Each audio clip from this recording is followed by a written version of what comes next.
ॐ ॐ सहना भवतु सहनौ भुनक्तु सह वीर्यं करवावहै तेजस्विनावधीतमस्तु मा विद्विषावहै ॐ शान्ति शान्ति ॐ सदाशिवसमारम्भां शङ्कराचार्यमध्यमाम् अस्मदाचार्यपर्यन्तां वन्दे गुरुपरम्पराम् श्रुतिस्मृतिपुराणानाम् आलयं करुणालयम् नमामि भगवत्पादं शङ्करं लोकशङ्करम् शङ्करं शङ्कराचार्यं केशवं बादरायणं सूत्रभाष्यकृतौ वन्दे भगवन्तौ पुनः पुनः समस्तजनकल्याणे निरतं करुणामयं नमामि चिन्मयं देवं सद्गुरुं ब्रह्मविद्वरम् सर्ववेदान्तसिद्धान्त गोचरं तमगोचरं गोविन्दं परमानन्दं सद्गुरुं प्रणतोऽस्म्यहम् Hari Om. Salutations to all. So we are seeing the section where a seeker has to be extremely alert, not to allow the thoughts of the ego to rise, not to allow the brooding on the sense objects. And in that context, we were seeing that Vivek Chudamani gives two analogies. One analogy we saw in 324, that is the moss. So when we remove the moss with the hand, the water seems very clear, and the moment we leave that, the moss again comes back.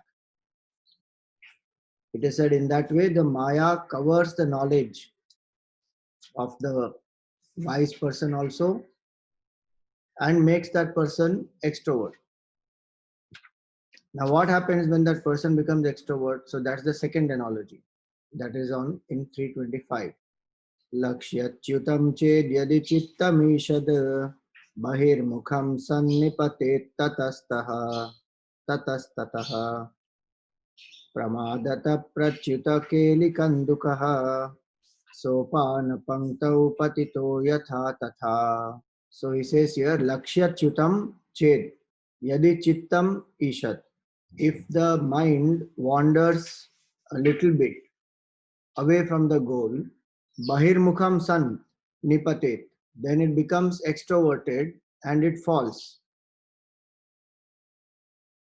How? Pramadatah prachuta keli kandukaha. Like a ball which has been carelessly dropped.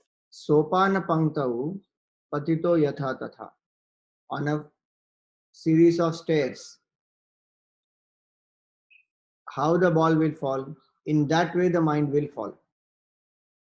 What does that mean? When we drop the ball, it is not going to go one step by one step, slowly, gradually. It will jump steps and very quickly it will reach the bottom. Just one careless drop, and this will go very fast. In the same way, little inalertness and the mind is allowed to brood on the sense objects little bit, and then immediately it falls away from the goal. Lakshyachyutam. So he says here that when we take the mind away from the divine, that inalertness is the cause whereby the sense objects enter into the mind and then the fall becomes very fast. What happens in the fall, that comes in the verses ahead. But the point to understand here is this, that how much focus is required on the goal, on retaining the thought, I am divine, not entertaining the thought of the ego. This actually is a very nice verse even for general goal setting. That when we have set a goal, if we want to achieve that goal, we need single pointed dedication and commitment. If the mind cannot have that commitment and it gets distracted, then it falls. Gurudev used to actually say that obstacles rise when we lose sight of the goal. Till the goal is in the mind all the time, One is remaining focused, and any challenge comes, one is moving towards it, one is not going opposite direction. When the goal is not in sight, one may do things contrary also, which may uh, hinder the achievement of the goal. So one has to be very alert. So that's what this shloka is for. Lakshyachyutam ched yadi chittam ishad. Little bit it deviates.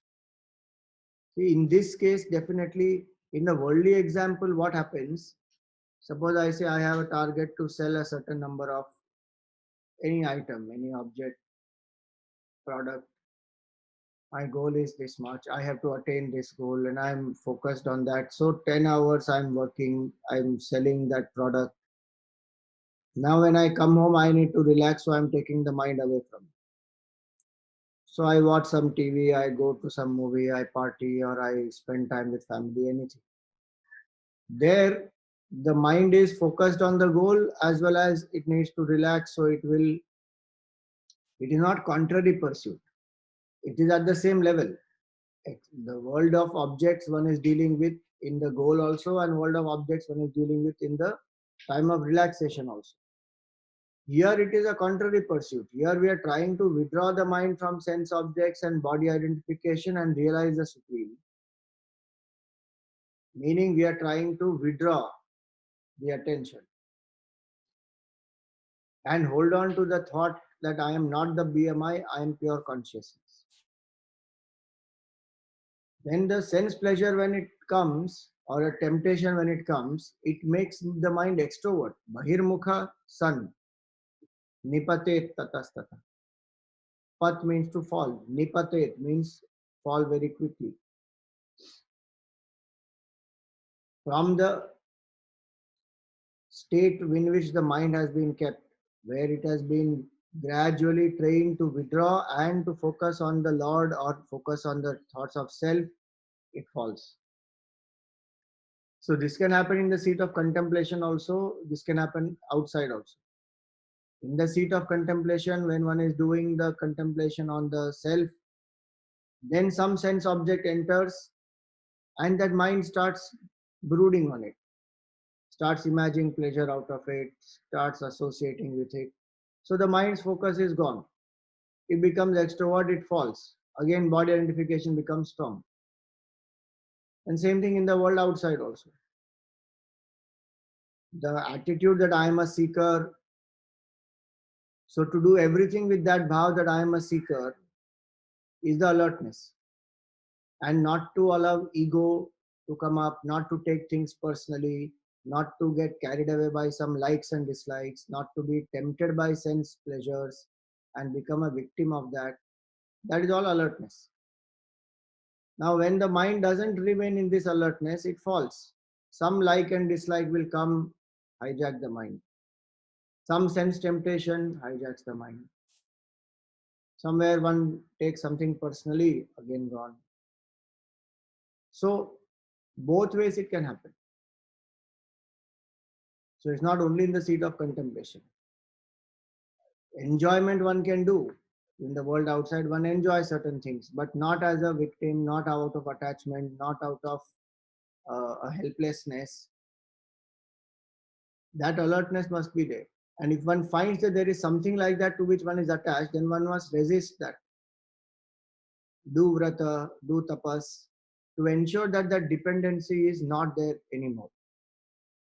So that way one has to eliminate those things which can strengthen bondage, which can strengthen the jiva bhav, which can strengthen the attachments. So that is alertness, because this alertness within in time of contemplation as well as when I'm working outside is very crucial. Otherwise the mind falls. And as we saw the other day, it is like going 5 steps ahead, 10 steps behind.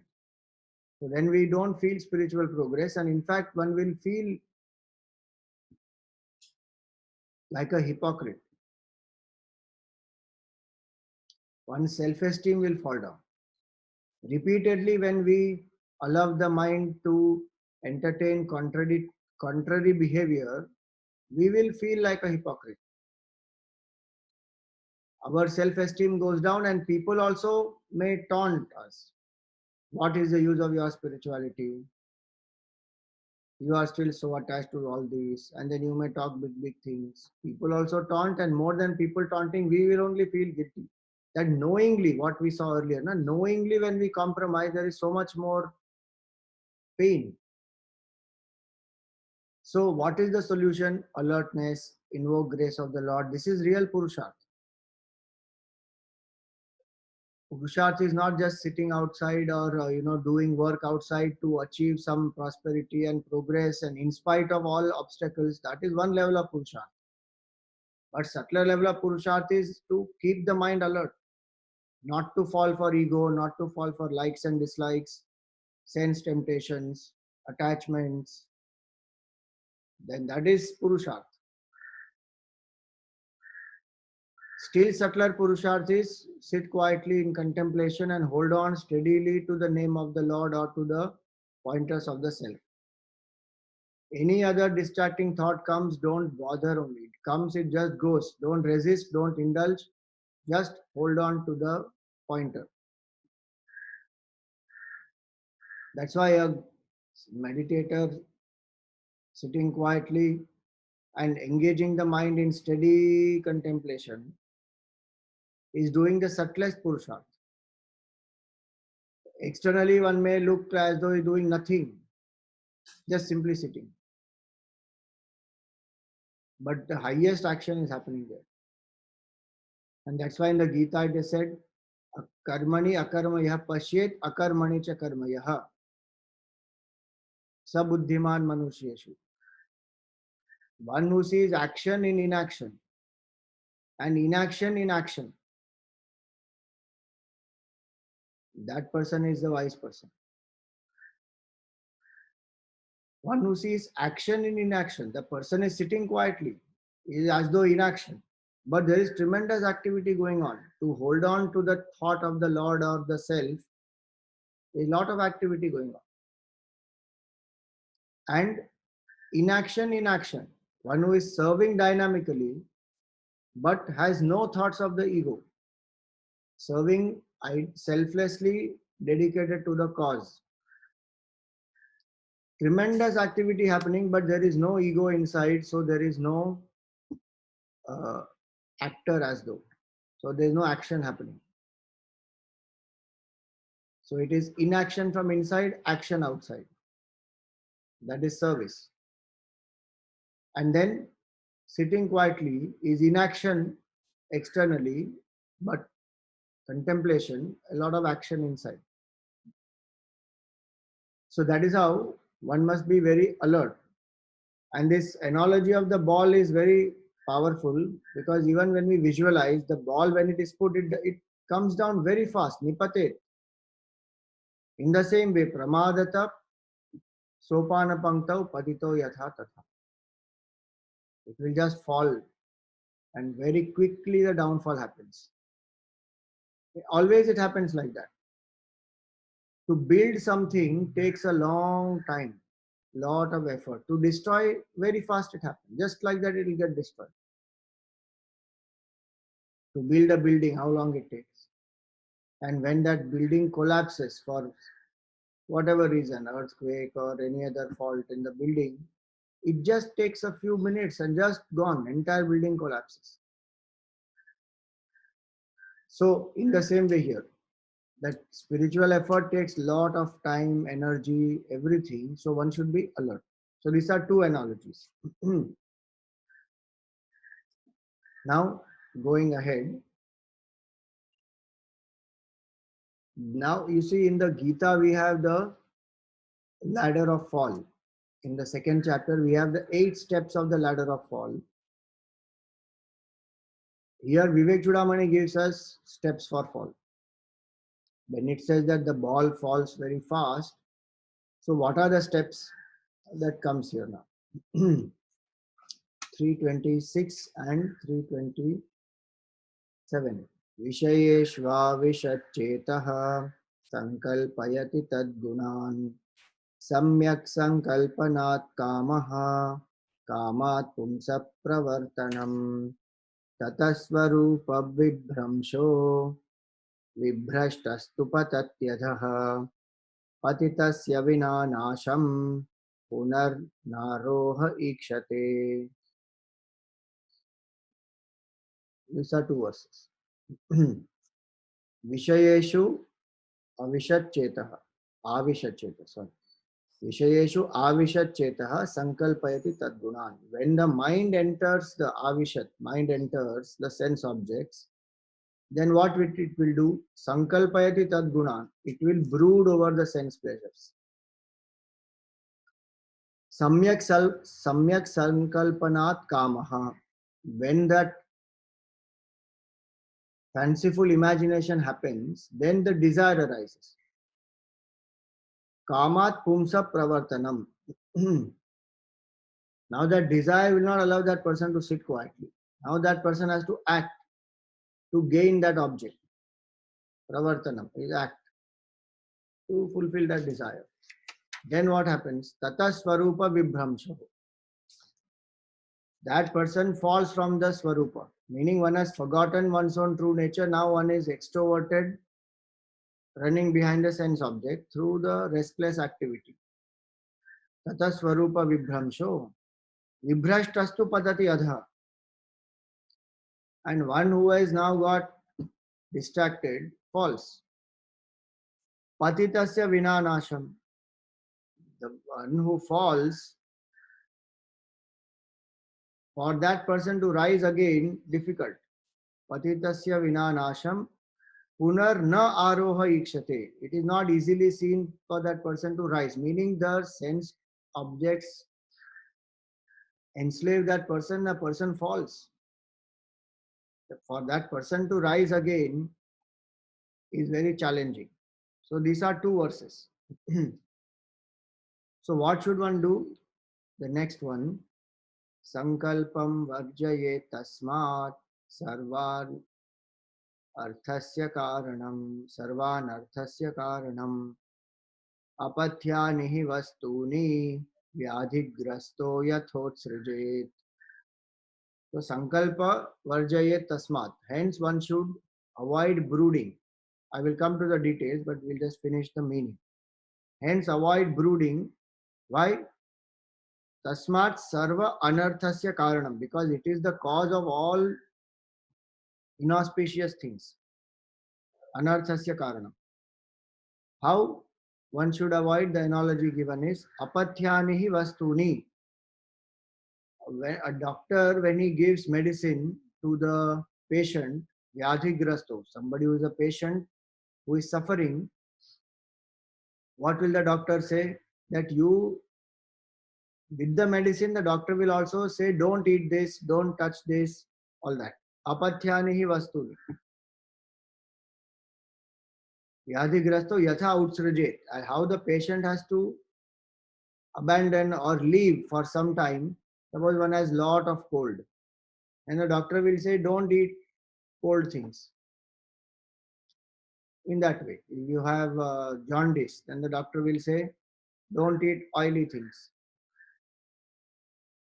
So the doctor will prohibit. So in the same way, that there will be certain things which will be prohibited. For a spiritual seeker, sankalpa is one of them. See, now this is where it starts. So the same ladder of fall in a simplified way is given here. First he says Vishayeshu avishet chetaha. When the mind enters the sense objects, which means what? The mind broods on the sense objects. Sankalpayati tadgunan. Objects entering the mind by some karma, prarabdha, whatever it is, it comes, it goes. If the mind is not engaged in it, there is no problem. A thought comes, it will just go. Let me enjoy pakoda. The thought comes and goes. Now, if I sit and engage in the brooding on pakoda, how nice it is. Typically that will happen when we come to any camp. First 2-3 days is amazing, extraordinary, fantastic, so divine, beautiful, inspiring. All that will be the experience. Fourth day onwards, it will start restlessness.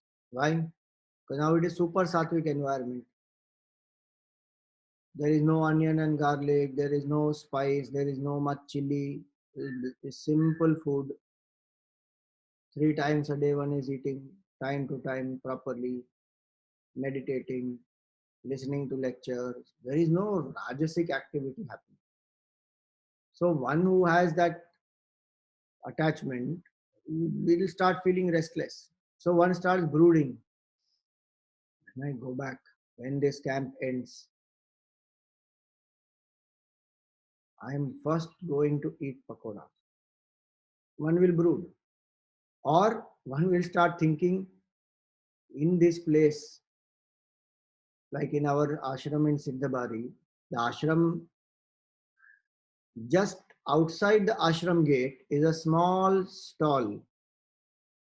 It is momos. They sell momos there. And so many campers. You finish the class, they will be sitting there. In the class, they have learned about sense control and not being tempted, but cannot resist. See, nothing wrong in eating a momo, but the point here is that the mind broods. And the strange thing is, if that momo shop is closed, they will come to us and say, Swamiji, I have to buy something from Dharamsala. Can I go? I don't have washing powder. I don't have this. I don't have that. I need to buy. So they will go. Now they will find somewhere, where is a shop? What can I eat? I'll eat some Chinese. I will eat some pastry, something. McLeodganj, they will go not to visit Dalai Lama or Dharamsala that monastery. They will go there to eat cake because that pastry of that McLeodganj is supposed to be very famous. So they'll all enjoy. So go there, eat pastry and come back. For that one goes all the way there. Not really to see that what struggle these Tibetans have gone through, what refugees they have been in this country for so many 50 years almost now. More than that. And now there is no, where is the hope for them to go back? How many people's lives have been sacrificed? There's a whole exhibition there out there. So the attention doesn't go on that. Attention goes on shopping, pastry. So sitting there in Dharamsala, in Siddhabari, one will brood. Tomorrow I will go to McLeodganj, then I will eat pastry, then this, then this. This is called brooding. So this is called the mind entering the sense objects. The sense object coming into the mind, it will just go if I don't engage. If I catch on to that and engage, then that means mind is entering that. So that must be clear to us. Vishayeshu avishet chittaha chetaha sankalpayati tad gunan. It starts fancifully imagining, oh, how nice, how pleasurable, how enjoyable. We are supposed to think of gunas of Bhagwan or the supreme nature of self we are supposed to contemplate on. But the mind goes in the opposite direction. It thinks of sense objects. And that's why I said earlier that the more tapas we do, the more brooding will start. Because that's the only way the mind will keep us in bondage. Mana eva manushyanam karanam bandha mokshayoho. The mind itself is the cause of bondage, and the mind only is the cause of liberation. Bandhaya vishaya saktaha. When the mind is attached to sense objects, it is cause of bondage. Muktam nirvishayam smritam. When the mind is freed from sense temptations and attachments, that same mind will lead to liberation. The same mind it is. The Amrit Bindu Upanishad verse. So now we have to find out how much the mind broods, fancifully imagining pleasure and deriving pleasure out of that brooding. We had done this earlier also in this section. That how the mind broods and does not think. Thinking is different. Thinking is to use the mind. Brooding is to abuse the mind. Where I'm brooding on the sense pleasures, their qualities of the sense objects, and then my association with it, and then deriving joy out of that mental association also. And all of us know that what we go through in the mind will happen at the body level also to us. So if I'm thinking of pakoda, my mouth will start watering. Pakoda is just one example I'm giving. It can be anything. It can be some amount of money. It can be some car, some jewelry, some sari, some bungalow, some promotion, anything, person. Mind can just brood. You may say, but what is wrong in brooding? If I want Brahman, then there is a problem. Because brooding is taking me in another direction, Brahman is in another direction. If I don't want Brahman as of now and I want to enjoy in the world, then carry on. No, there's no problem at all. Nobody is condemning anybody who is enjoying in the world sense objects. But for a spiritual seeker, like see anybody eating ice cream, there is no problem. But that patient who is there, that person wants to get out of the disease. That person eating ice cream, there is a problem because the disease will worsen. So one who is suffering from bhava rog, one who has the intense desire, ki I want freedom now, I have to get out of this egoistic existence.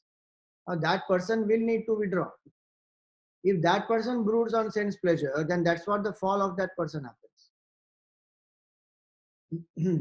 And that only that person knows. The strangest part is that nobody outside knows. Sitting in meditation, what is happening, only the person who is meditating will know. That's why Gurudev used to say all of us are expert meditators. Nobody has to teach us meditation. We all know it. Only difference is what are we meditating on. Seeker meditates on the Lord. Samsari meditates on objects. The only difference is that both know how to meditate. So nobody has to teach us how to meditate. What has to be taught is only how to withdraw. How to brood on the sense objects, who has to teach? Nobody has to teach. That we have been taught already. And that we have been doing continuously. So here that's why he says Sankalpayati Tad Gunan. In this commentary, first paragraph, Gurudev has given one analogy here. So he says that when the mind entertains the sense objects, trouble starts. If the objects come to the mind by themselves, nothing untoward happens. If your mind goes to the objects, you are a victim. Note the difference. So the analogy comes now. It is like someone coming to your house, then you are the master. He may be seeking a favor from you. But when you go to another's house, you are a guest and he is the master. So what is analogy about? When the object enters my mind, I am the master. But when I entertain the object in my mind continuously, I am going to the object, then the object is the master, I am the slave. So that brooding is that, to imagine. Now once that brooding happens, does it remain quiet? Somebody asks, what is wrong in brooding? And there is a logic also there. People say, if I can't actually get it, at least let me imagine it. So imagine. Certain pleasures they may not get in, they feel they will not get in this lifetime, so they will just imagine. The bungalow of the richest man in Asia. What a bungalow. How it will be to live in that bungalow. One can imagine. So one imagines. See, the problem is not imagination. Problem is sustained imagination leads to desire. And it makes me feel incomplete and inadequate. Till now I was living in a house which was nice, adequate to my needs. Comfortably I am living. Now that brooding on that house will imagine, create so many desires in the mind. One feels, what am I doing? What kind of a house am I living? Is it even worth the existence? See, that it will start. It may start in some other form also, but one will start feeling because the desire will now arise. Now I think I should have a bigger place. I should do this. I should do that. Kama will start. So he says, Samyak Sankalpanat Kamaha. When this Sankalpa becomes steady, Samyak Sankalpa. See, please remember the word Sankalpa here is not willpower. That is another meaning of Sankalpa. Here the meaning of Sankalpa is Samyak Kalpana, fanciful imagination, where one associates with it and broods and then sense pleasure one wants more and more. Now somebody may say, what is wrong if I'm able to work hard and get it? Again, I'm saying this process by itself, when we apply in the world, one achieves many things in the world, but one will also have accordingly the attachment and stress proportionate to the brooding. But in the world, this is what one follows. One imagines, then that imagination will bring about certain desire. Now that strong desire is there, so one will work hard, gain the money, gain the sense objects, enjoy. So the process, there is no issue if my goal is that. But if my goal is to realize the self, then the process has an issue. This is meant for a virakta person. This is meant for a person who has a lot of vairagya. And a person who does not have tivra vairagya, he has manda vairagya or yeah, madhyam vairagya and manda vairagya, medium and beginning level vairagya. That person also should start understanding that what is happening. Why is my vairagya not strong? Because bhoga vritti is strong. So that has to reduce. If I want to strengthen vairagya, then this has to reduce. This cannot go together. So it has to reduce. So it is meant for that person. You can apply this independently out of this context, then this becomes secret of success in the world. That have imagination. That's what the world will tell us. Now have high goals, think big, and what you visualize, you will realize. So constantly, they will be having one, what they call as a goal statement and a picture. So with that statement and picture, one has to keep on bringing that to the mind, because what we think here will manifest out. Mind has that power. And actually such a person only should come to spirituality, who has done all that, who has understood the futility of it, then come to spirituality. Already the mind has gone through that process of visualizing and then sustained desire and then action and then achievement and then seeing the whole cycle. One has understood the limitation of it. It is not meant for failures and people who are rejected and depressed and despondent, who cannot achieve anything in the world outside. What will they achieve in spiritual life? Nothing. So in the world outside, this is the process, that imagine a goal and keep thinking about the goal. They call it as the secret, the law of attraction. And hence one should be very careful what one entertains in the mind, because it may come true. This man proposes, God disposes is not karmic theory. It's not Indian culture at all. Somewhere else it has come from. What our culture says, Ichha Shakti, Kriya Shakti, Jnana Shakti, we all have. Whatever we think with our knowledge, that desire will come in us and then that action will happen. Ichha, so Jnana Shakti, Ichha Shakti, Kriya Shakti, all three. So we have to apply that. In the world, that is proper. That imagine goals, high goals, keep visualizing them, don't entertain contrary thought. That sankalpa must be strong and work hard without compromise, achieve it. That process is applicable there. In the world inside, yes, keep the goal in mind, that we saw last verse also. Don't distract from the goal. But what is the goal? The goal is to become desireless. The goal is to become one with the Lord. You may say, but desirelessness also, to become desireless also is a desire, no doubt. But that desire drops all the other desires. And then finally that also goes. So the goal there is of the nature of withdrawal, not engaging. That's called nivritti. This is pravritti. So for seeking things in the world outside, the same logic can be applied, same verse 326, to achieve success outside. Because even this much people we don't get. Our sankalpa only is weak. Then we entertain self-contradictory desires. And then action level also one procrastinates. So how will one achieve?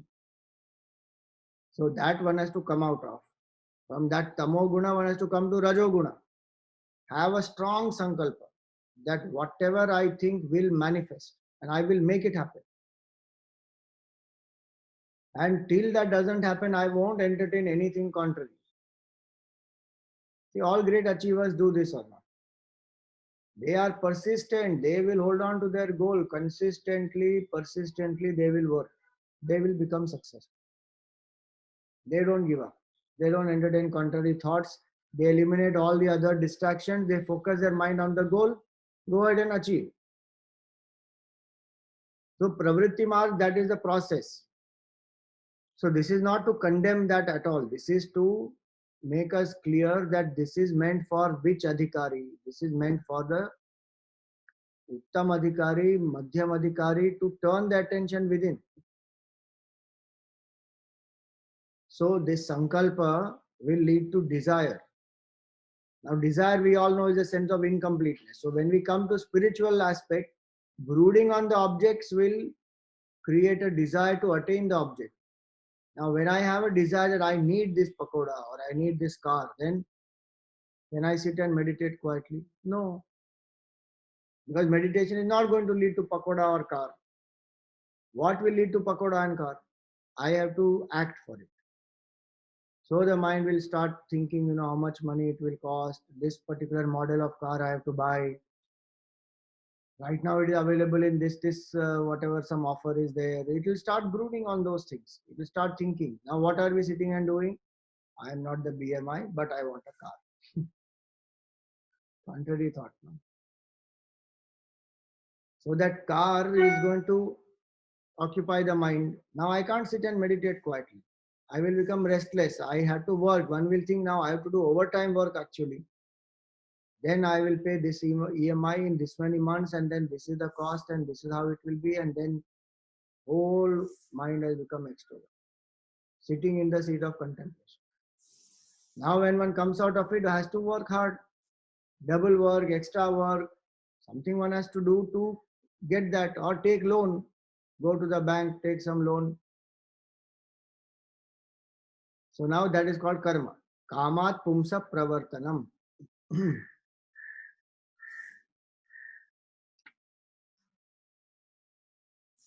Once that happens, action, tata swarupa vibramsha. So one has fallen from the swarupa. Why? Mind has become extroverted. Swarupa vibramsha means what? The contemplation on the self is not steady anymore. Now person has fallen. The mind may want to go back to that, but again and again it goes out. This is called vibramsha. Tata swarupa vibramsha. The intensity of seeking the self will become much, much, much lesser, and the intensity of seeking that object is very high. With lot of feeling, one wants that, and this appears very boring. What is self? Nameless, formless, attributeless consciousness. I can't get my head around it. That is what a car. Fantastic. And if I sit in that car and drive, all my friends, everybody, their jaws will drop. That imagination one does with so much of intensity and passion, and then that particular person whom I want to make them jealous, no, that person though will have it. Now imagine all that. Mind will imagine. I will go for long night drives. Something one will imagine. So that has more passion, more intensity. One loves it. And then you tell the mind, no, drop all that. Just meditate. You are pure consciousness, Brahman. Mind says, what Brahman? That is called Swarupa Vibramsha, where the interest becomes less. Brooding, higher the brooding, lesser the interest in meditating. The mind wants to brood on sense pleasure. So tata swarupa vibhramcha vibhrashtastu padatyadha, and this is called fall. Now once that fall happens, see, this is a verse of caution. There's not a pessimistic verse here saying that if that person falls, then very rarely the person rises. Everybody who falls will rise, there's no doubt. But the effort that is required to keep rising is much more. And again, I fall. The thing is if one has fallen by mistake, inadvertently, and then one learned the lesson and then not doing things to fall, one rises up. Then that is still understandable. But this is like falling every 2 steps. Get up, walk, again fall. Again get up, walk, again fall. How painful it is. Fall itself is painful. Rising again is again effort. Again fall, painful. And what happens to the self-esteem? That to go takes the maximum beating, that only takes. One feels only that I am incapable of walking spiritual path. My own intelligence will insult me. That pain is much more. So one is the pain of falling. Second is that pain of feeling inadequate, that I am incapable to walk the path. Or moksha is not meant for me. This life moksha is not possible. One gives up. All that pain is much more. So that's why this is a verse of caution saying ki patitasya vinanasham. If the person falls, invariably the person will be destroyed. Destroyed meaning the seeking inside will get hit badly.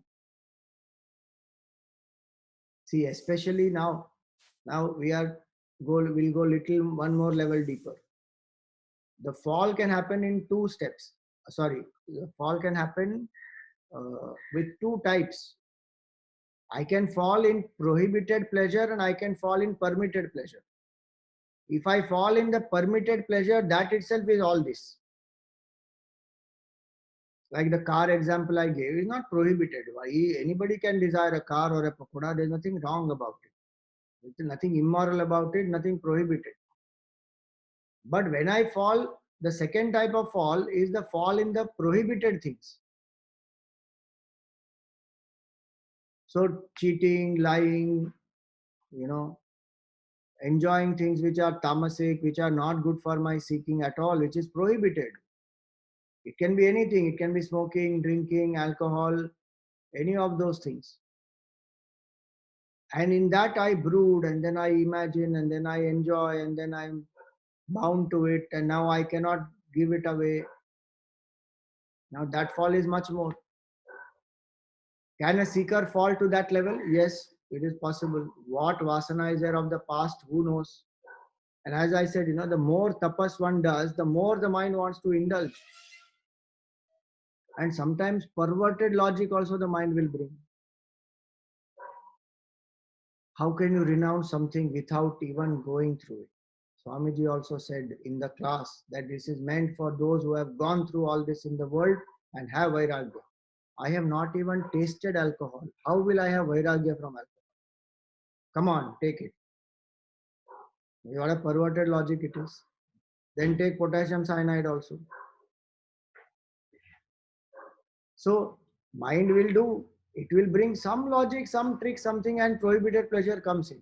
And today it will come in the another disguise also. Who says this is wrong? Who decides what is right and wrong? From inside, if I feel right, I will do it. If I feel wrong, I will not do it. My conscience will decide. Because right and wrong is relative. Something right for me can be wrong for you can be right for me. So it is all relative.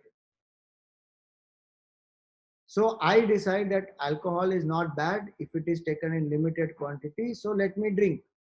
Oh, gone now. With perverted logic again.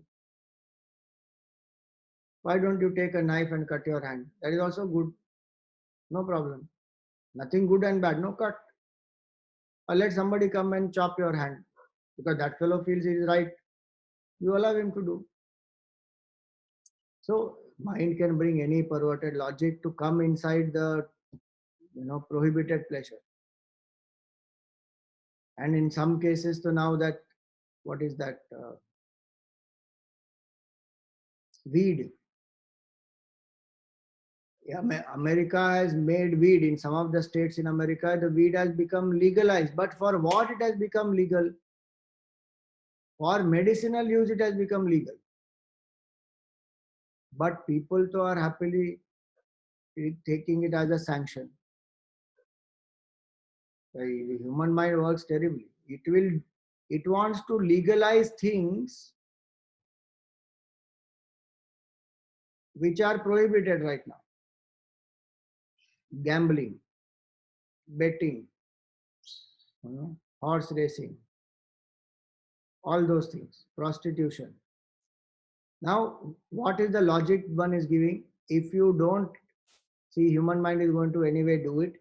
If you don't do it, we have to keep resisting, fighting, and it is not possible to control like that.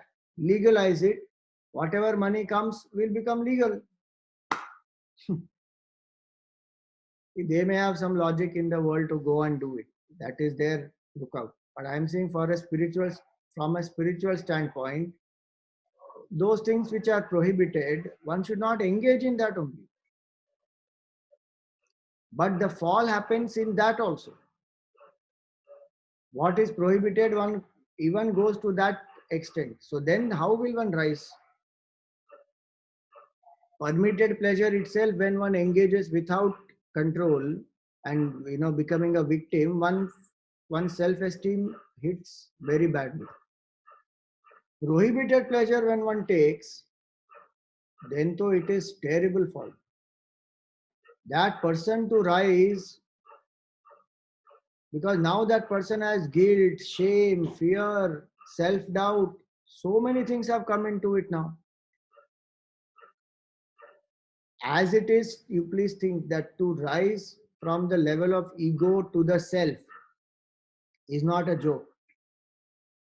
Because I have to leave all the attachments I have, become very light to contemplate on the self. That journey itself is difficult. Now, that journey, if all this burden is added to it, guilt, fear, shame, self-doubt, how will the person walk? First, I have to handle all these. Forgive myself, learn to take it in the stride, take the lessons out of it, do some prayaschitta. So the energy goes in all this now to rectify it. See, it is like that. Where the higher we climb, we have to keep shedding. We can't keep adding. The rocket also, when it has to go, you see that our Chandrayaan 2, when it takes off, how many? It is very big in the beginning, but after a certain point it leaves, again goes certain point, again it leaves. Finally, that orbiter is put in the orbit. That is so small. I'm not so small, obviously. It is much smaller compared to what we see. And then from that, the rover goes down onto that moon or to Mars or wherever. That is still smaller. They can't keep adding. They have to only drop. Same thing in spiritual life. One has to keep dropping. One can't keep adding. And that also the negative baggage, so impossible. One should not add at all. Now, what is wrong in adding? The problem is that these strengthen the ego. We are trying to remove the ego. These are all layers which are going to add up to the ego. There are many, many tertiary layers, all these are. So he says, Patatyasya vinanasham punar na aroha ikshate. Then that person doesn't rise again. How many people's seeking has got destroyed just because of this? Either one tells oneself or the world convinces the person that you are not fit for walking the spiritual path. So one has fallen now. Again some kick life has to give, again some grace of the Lord, and then again one person comes back and then starts walking. Again one falls. Which is why in the Gita also Bhagavan says, Bahunam janmanam ante jnanavan mam prapadyate. After many, many lives, a person comes to realize the truth. Why does it take so much time to realize the truth? Not because the truth is far away. Truth is my own nature. But the journey from this small I to the big I is the journey is because of all this sankalpa, kama, karma. This is taking the small I away, and that journey is actually very small, very, it's nothing actually, just like waking up. What is the journey between the dreamer and the waker? No distance, just wake up. No time, no distance, nothing. Just wake up, straight, over. But that waking up only doesn't happen. Why? Because the mind is engaged in the dream world. One loves the dream world. Why will one want to wake up? So that's the fall. Hence, he says here that sankalpam varjaye tasmat. Hence, the cause is brooding. The steps we saw are brooding leads to desire, desire leads to action, and when this person becomes extroverted to act, then one has fallen from the steady contemplation, and then one falls down. Falls down meaning all this what we see, one does wrong things or one gets attached to the permitted pleasure, and then all the other guilt, regret, fear, shame, self-doubt, everything will come. So this is called fall. In Gita, it is much more detailed. Here it is a hint. Gita again same point comes. Dhyayato vishayan pumsa sangasteshu upajayate. So that sankalpa of the object will lead to attachment. Sangar sanjayate kama. That will lead to desire. Kamat krodho bijayate. Then if I don't get it, I will get angry. Krodhat bhavati sammoha. I lose my discrimination. Not discrimination, sorry. Delusion. I become deluded. Sammoha smriti vibhrama. When the delusion comes, all the knowledge I may have of the past, that I should not do this, I should not be like this, that all knowledge doesn't come to play. Smriti vibhrama. One forgets.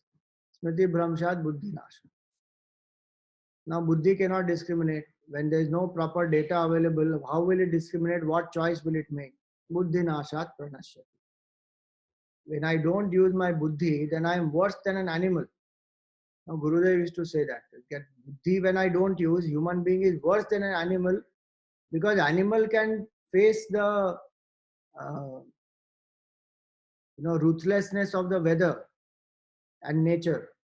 It lives in the forest, heat, rain, drought, anything it survives. A little bacteria comes into our body, we are finished, we are down. That animal has much more stronger immunity than us. So he says animal is more stronger at the body level, and if human being falls to body level, then human being is worse than animal, because animal is superior then. So that is called pranashyati, because we are not using the buddhi. If I use the buddhi, one can rise so much higher. So that's why here sankalpam varjaye tasmat sarvanarthasya karanam. It is the cause of all anartha. So stop brooding. Whenever we find the mind brooding, what should we do? Chant a mantra, think about the ephemeral nature of the world, or contemplate on the self, focus on the breath. Don't say, I am just going to watch how the mind broods. I am a Sakshi and let the mind brood. But don't take all that step. That is not required at all. That is all justification to brood. Bring some substitute, because very few people are capable of doing that. The object comes and it just goes. Sakshi Bhav, if I am capable of holding on to Sakshi Bhav throughout, this verse is not required for me at all. In the name of Sakshi, for a few seconds I try to remain Sakshi, then again jump and I'm indulging. So I should bring some substitute. Mantra japa, breath observation, some shloka chanting, some contemplation, any of those. Or do pratipaksha bhavana. Think of the painful side of that same pleasure. Think of death. One day I'm going to die. What am I doing here? So any of these one can apply. Think of this body. What is this body? This pleasure is meant for this body. This body itself is a bundle of dirt and filth. To please this, I am compromising my spiritual evolution. What am I doing? Where is the buddhi? Where is the vivek? So when one starts thinking in this way, that sankalpa varjayet. See, we cannot say don't think of this. I have to bring a substitute. Psychological law is very simple. If you tell the mind to not do something, it will do that only. If I tell you don't think of a white bear, polar bear in the Arctic region, don't think of the polar bear. Right now, polar bear is going through a lot of problems because ice in the Arctic is melting. So don't think of polar bear. Now, what will the mind think? Only polar bear. Don't think of this means it will think that. We can't say that sankalpa varjayet meaning don't have sankalpa. The mind is thinking of car. Mind is thinking of pakoda. Don't think. Don't think of pakoda. Oh mind, don't think of pakoda. The mind will think pakoda only. So I must have substitute ready. And that if I practice in my daily sadhana, the moment this brooding starts, bring that support inside. That's how varjayet. Sankalpam varjayet tasmat. And the beautiful aspect of this support, like name of the Lord. Suppose I say mantra japa, name of the Lord. See, the name of the Lord can definitely come to my rescue when I am finding that the mind is brooding.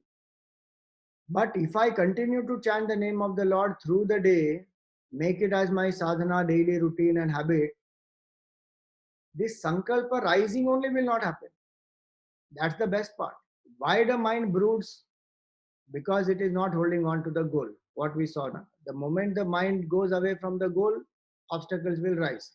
Now, if I'm holding on to name of the Lord through the day, why will sankalpa rise? Even if I'm seeing the sense objects, it will not rise. Because the mind is engaged in the name of the Lord. That is what it is. The sadhana. Some sadhana has to be there, which is nitya. And name of the Lord is the simplest, most powerful sadhana, most helpful sadhana. Just chant the name of the Lord. Bhagwan himself becomes a shield to protect our mind. Sense temptations will not come inside. In Vibhishan Gita, Bhagavan says, Kavacha Abheda Vipra Guru Puja. One who remembers wise people and the Guru, the grace of that master protects as a shield. So the arrows of sense temptations cannot hurt a person. So Bhagavan, Guru, wise people, one can remember. Chant the name of the Lord. That's the best. So Sankalpam Varjayet Tasmat Sarva Anarthasya Karanam. It is the cause of all downfall. Apathyanehi vastuni vyadhigrasto yatha utsruje. Just like the doctor advises a person not to eat certain things, apathya, because that will not allow the medicine to act properly. In the same way, one should identify that brooding, all these things are not happy, not good for the seeker. One has to just drop.